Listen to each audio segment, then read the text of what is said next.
The limit of the institutional approach, for instance, shows itself in a number of ways. Now we'll come to the one that is closer to the fact of us being the black colonized. But you can also see the limitation of just understanding politics in terms of institutions, and in terms of what the law provides in relation to these institutions. Now, if you think of today, present day South Africa, not long ago, a debate raged, for instance, in Parliament about the dress code. And so when the EFF joined Parliament for the first time, they seem to have upset what is an acceptable norm in terms of how to dress in Parliament. And so by coming to Parliament wearing overalls, red overalls, it seemed like they had contravened the law. So you had a number of people who were opposed to that scramble to, define in law what provisions actually existed. So a number of people who were opposed, to that would say things like it was unacceptable, it was against convention, it was against the law, even though eventually we found out that there was actually no law. So, but let's even suppose that there was a law that provided for the dress code. It is that, the limit of focusing only on law supposes that the law itself is supreme to everything else. What it fails to realize is that law on its own is subordinate to some other forces in society. One of which is law is subordinate to politics. In many instances, politics is able to subvert the law. And so, if you focus narrowly just on what the law provides, you are going to miss actually the life of these institutions. Because in most instances, the law itself is not enough, or the law gets subordinated to politics. The second way in which the legal institutional approach showed its limitation will become obvious when we look at the behavioral approach. The behavioral approach, as we have said, the legal institutional approach was the most dominant approach from the 1920s onwards. Its moment, the decisive moment of its failure, so to say, quote and unquote, or when it ceases to be the dominant paradigm, is the 1930s. Why?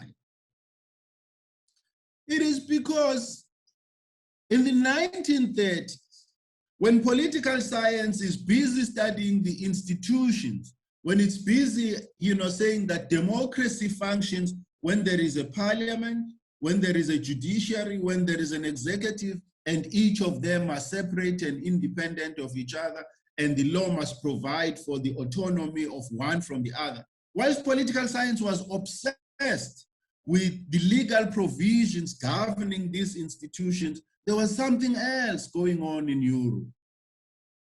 It is that Hitler in Germany won the elections. And by the way, Hitler won democratic elections. He came to power via a very democratic process.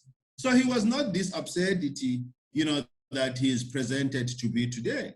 He actually won elections and came into power. But as soon as he came into power, Hitler began exhibiting what we today know as fascist tendencies.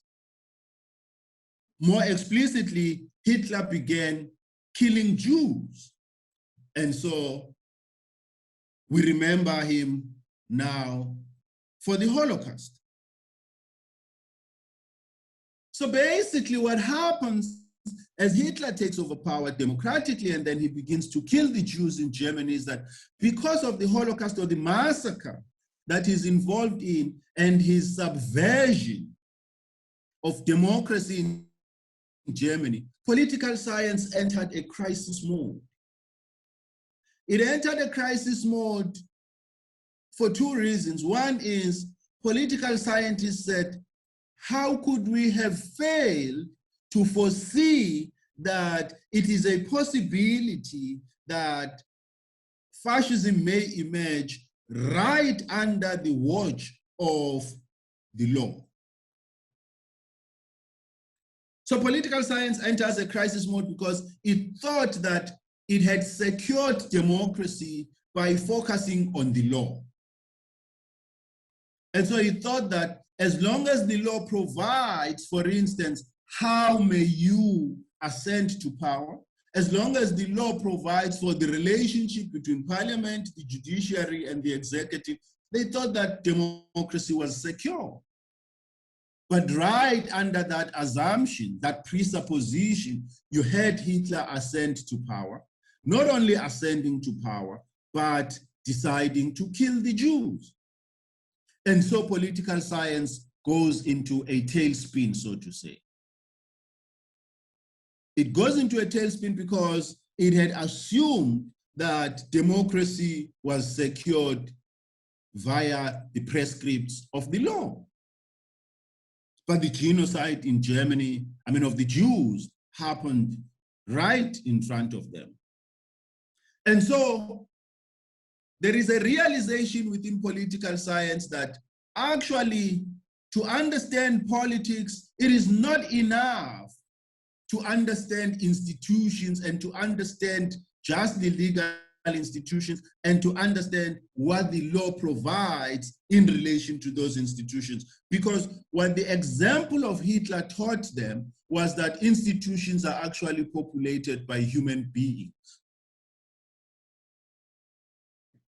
They realized, they came to a painful realization for themselves, They came to a painful realization that actually institutions do not depend just on the law in order to function, but they depend on the agency of human beings to operationalize the law.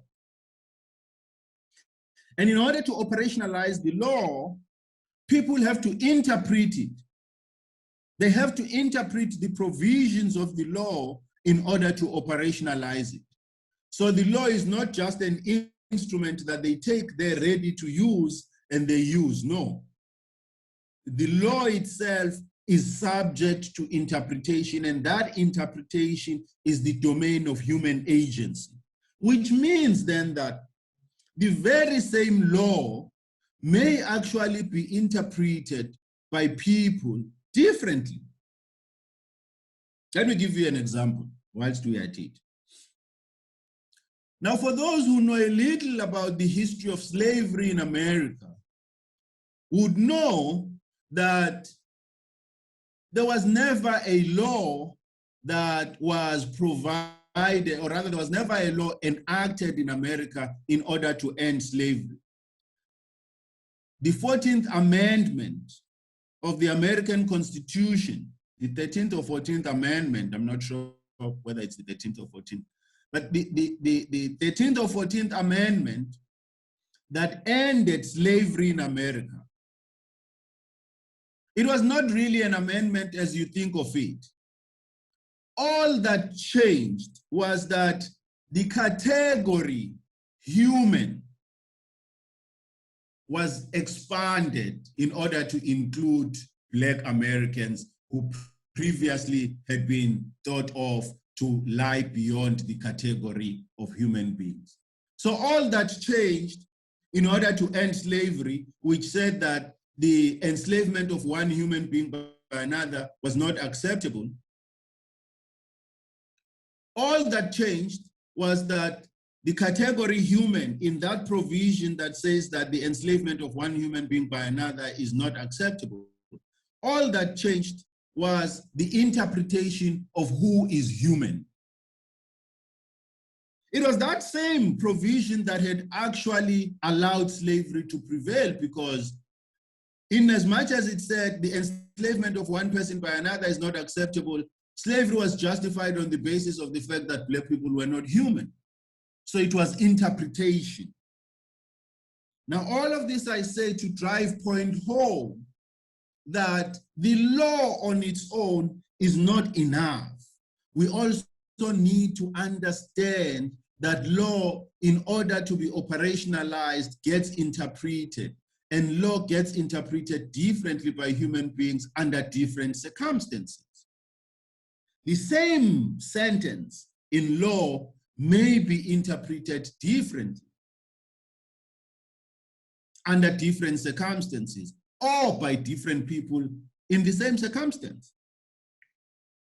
And so, if Black Americans actually had the right to interpret the law in America under slavery, they would have interpreted it differently to the way that white people interpreted, who said that Black people fall outside of humanity. It's the same thing in South Africa. People tell us that apartheid was legal.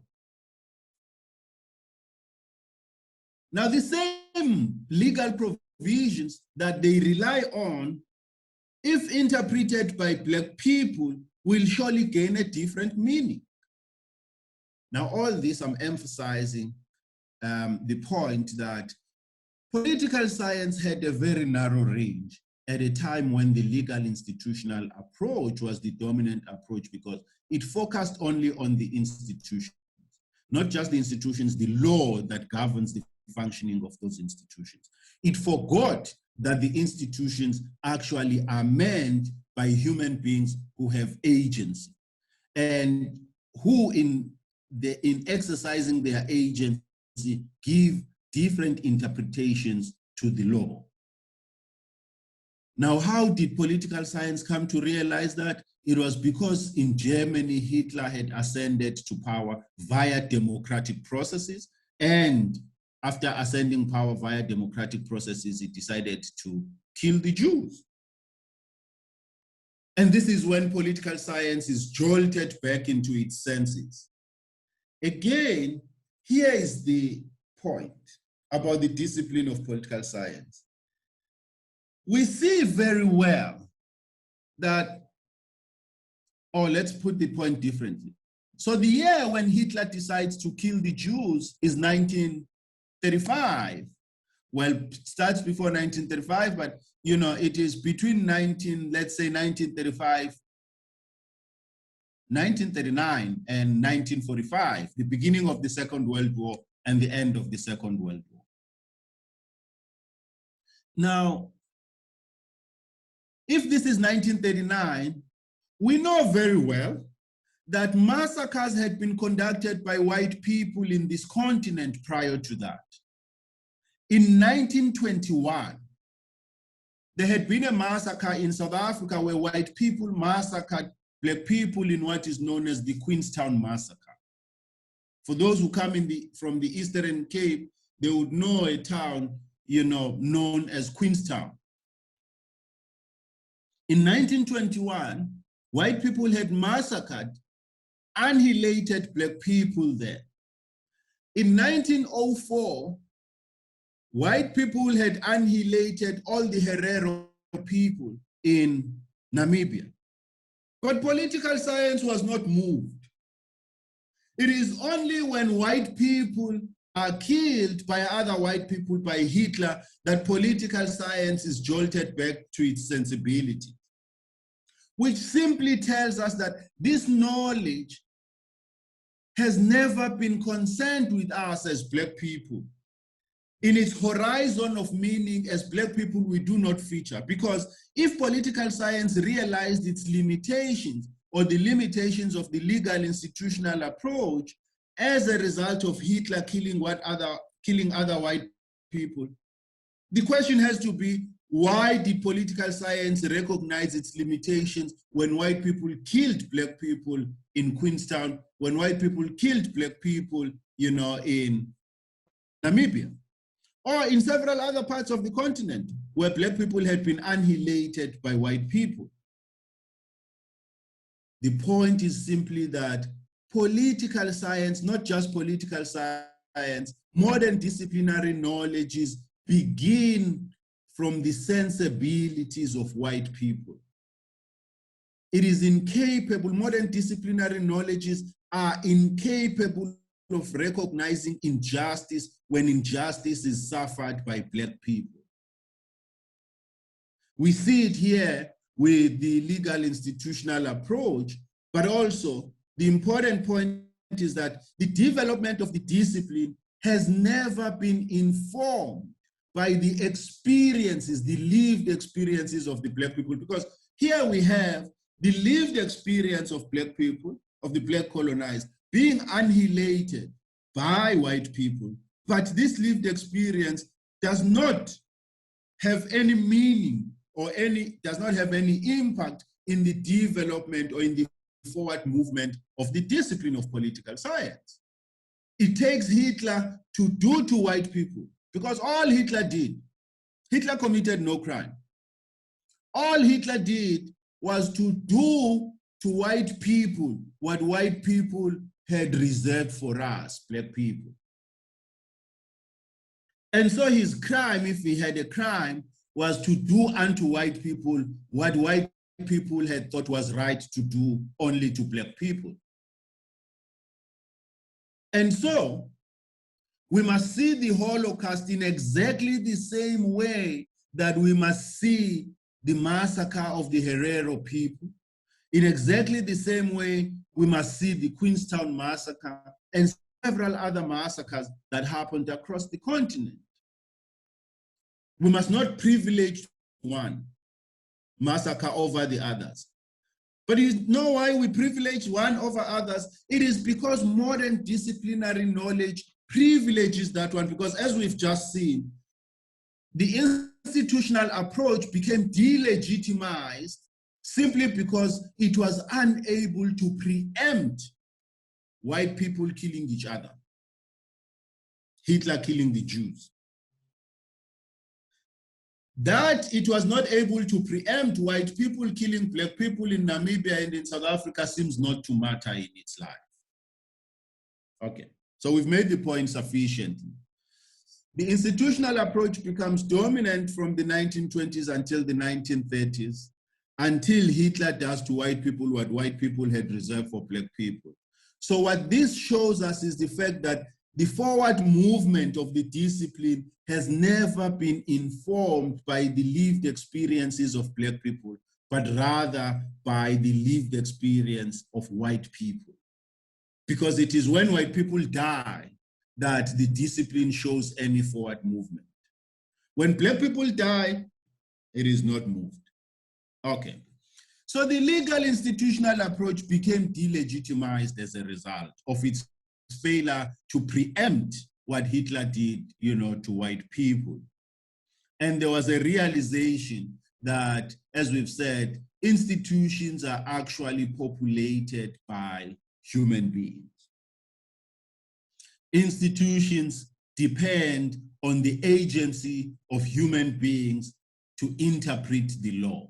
So the law on its own is not sufficient. And all of this political science realizes because of developments in Europe, or not developments in Europe, because of white people killing each other. When white people kill black people, this did not make political science come to this realization. And so it shows us, or it tells us, that our lived experiences as the black colonized have never really been at the center of the discipline of political science. But as we have said, the institutional approach became delegitimized, and in its place came the behavioral approach.